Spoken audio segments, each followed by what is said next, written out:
In this video, we'll be looking at how to find the percentage composition of elements or compounds in a given compound. Okay. Now, in this question here, they said, what is the mass percentage of water in each hydrate? So you have A and B here. A is calcium tetraoxosulfate 6 dihydrate. B is is iron 3 trioxynitrate 5 non-hydrate. Okay, so these two are actually salts, and this dihydrate in A and non-hydrate in B are actually the water of crystallization of each of the salts. Okay, now we're having A and B. I would solve the one that looks more complex, which is B, and then you solve A and leave your answer in the comment section. All right then, so first things first, solution. So let's look at the solution to this question. Solution. For this question there, first things first, I'll write out the given compound here, which is Fe, that's iron, NO3, and then this, then you have this as 9H2O. And I said this compound is called iron 3 trioxynitrate 5 non-hydrate. Okay. In the question here, we're asked to find the mass percentage of water. And how do we do that? Our first start would be when you have cases like this where there's a bracket, as you can see here, all right, brackets here and then brackets here. Your first task to do, or your first step to take, is to expand the bracket. And if I expand the bracket, I will have this as Fe, that's iron. These three here will multiply this one here and also this one here. More like the three will multiply each of the subscripts. From this, I have nitrogen N. From here, the value here is 1.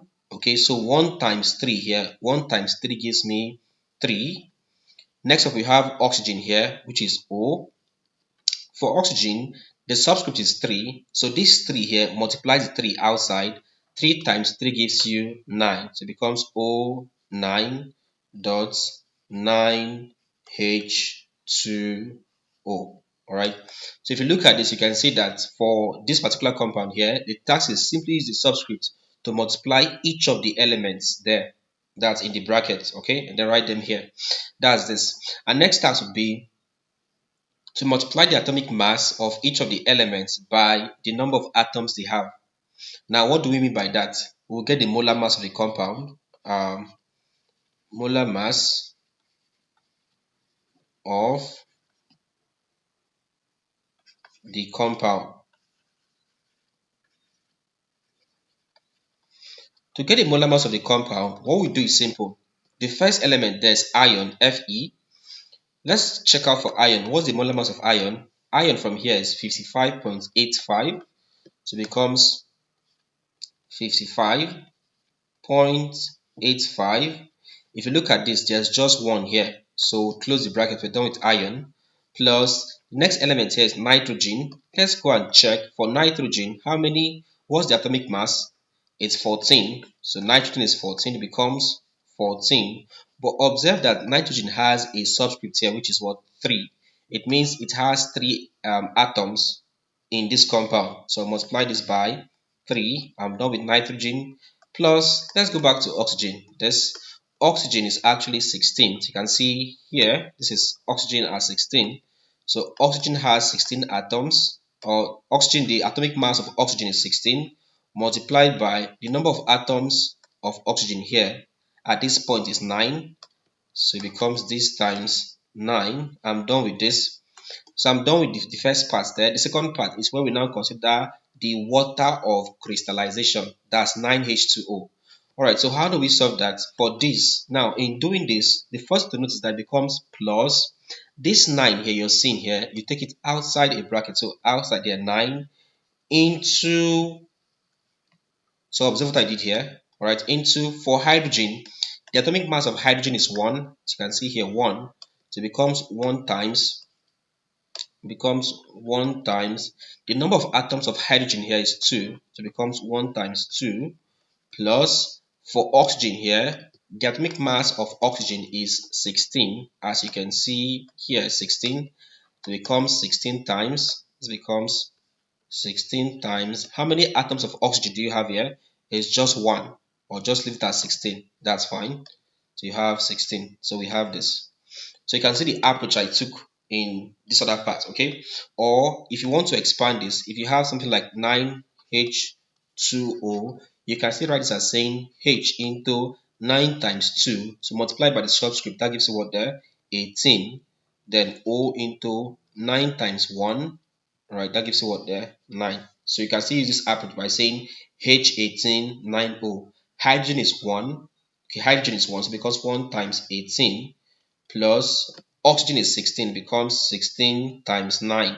This is also another approach you could give to this if you want to, and you still have the correct answer. Okay, all right, let's proceed with solving.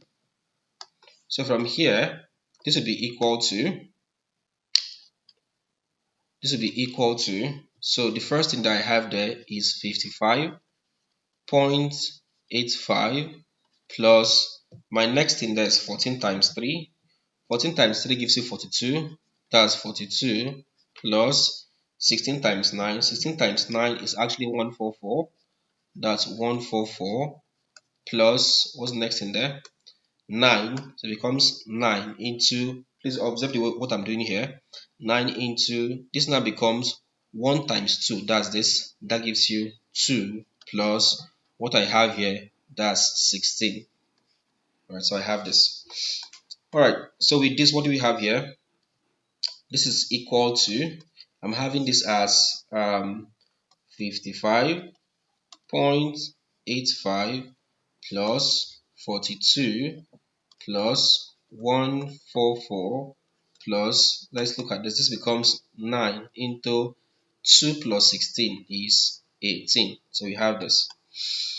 All right, so this is equal to 55.85 plus 42 plus 144 plus 18 times 9. I have 162. All right.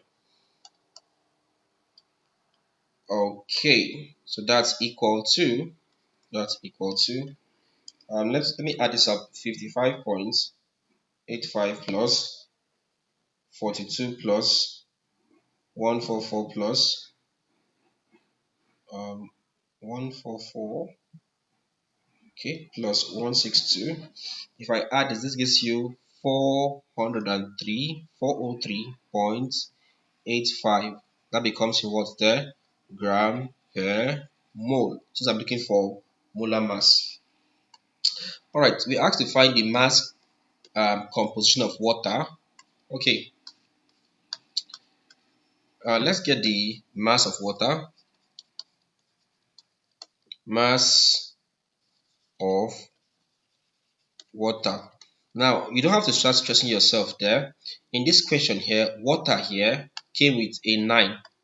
That it was just not just H2O, but 9H2O. All right, and that's equal to, how do we get this answer? Well, it's as simple as, if you look at this, the 9H2O, which is this one here, was our last calculation, which was literally from this part here. That's 9H2O, also gave us this 9H2O, also here 9H2O, and after doing that, our final answer was this 162. All right, that's equal to 162. That's the value of the mass of water here. Okay, all right, at this point we can now find the percentage composition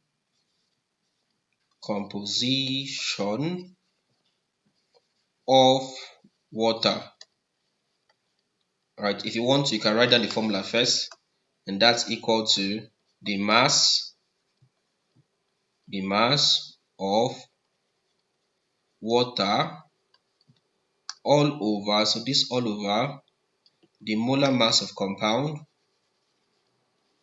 molar mass of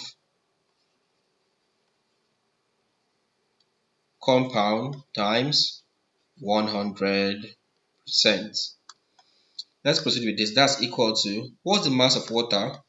Mass of water here is 162. That's 162 all over What's the molar mass of the compound? Molar mass of compound is 403.85. That's 403.85. This times 100%. And this is equal to, so we'll start with the first thing, that's 16162 divided by 403.85, and this gives us about 0.40114011. This times 100%, and that's equal to, from this we'll just multiply this by 100, times 100, and that would give you about 40.11. This gives you about 40.11%. So this becomes the percentage by mass composition of water for the B parts, all right, or for the particular compound, which was iron 3 trioxynitrate 5 monohydrate. Okay, so your task is to, I've given you the first one, that's A. Solve for this. Pause this video, solve this, and leave your answer in the comment section, and I'll tell you if you're correct. Okay. Alright guys, so if you enjoyed this video as usual, please do well to like this video. Okay, like this video, hit the like button, comment, leave a comment there. For your comments, I've given you a task, which is to find the percentage by mass composition of water for the part A, which is this. Okay, leave your answer in the comment section, and I'll tell you if you're correct. Don't forget to subscribe. If it's your first time here, or if you're yet to subscribe, do well to subscribe and hit the bell icon. Select all so that you get notified whenever we upload a new content. And then finally, share this video to your friends so that they can also learn. Don't forget that you can get my other courses and books on my website. Simply visit my website www.jonahemmanuel.com/courses or www.jonahemmanuel.com/books to check out any of the available courses or books. Okay, do well to register an account to the website and then proceed to get any of the available courses or books, or you can join my channel membership to get access to exclusive content on different courses. All right, okay, so thank you and see you in our next class.